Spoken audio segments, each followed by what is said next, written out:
Roku kept rolling in the first quarter, reporting a 35% rise in active accounts, to 53.6 million, along with stronger than expected financial results.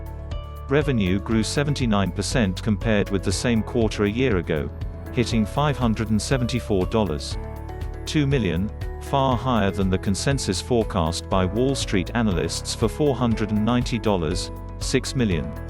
Expected by analysts to lose money in the quarter, as it did a year ago with $55.2 million in red ink, Roku instead swung to a profit, with operating income of $75.8 million. On an adjusted EBITDA soared above estimates to $125.9 million.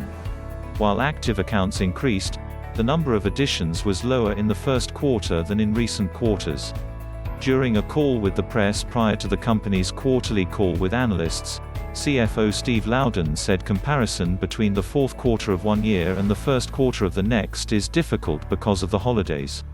Q1 is usually significantly slower, he said.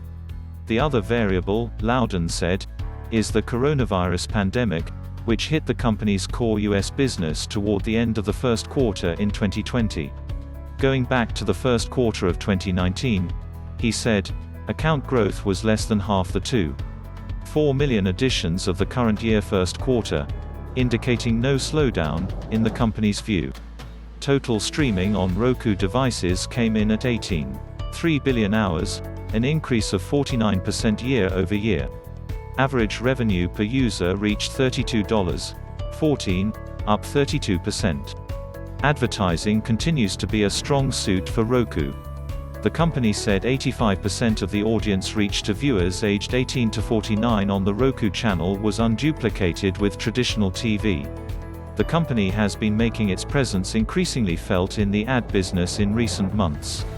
Roku delivered a virtual presentation to ad buyers earlier this week at the NewFronts.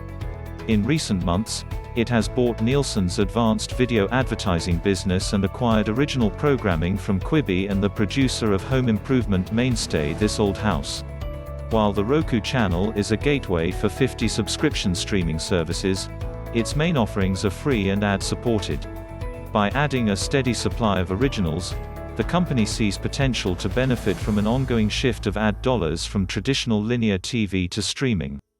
The company does not break out advertising as its own category, but platform revenue, which includes ads, doubled from a year ago to $466.5 million.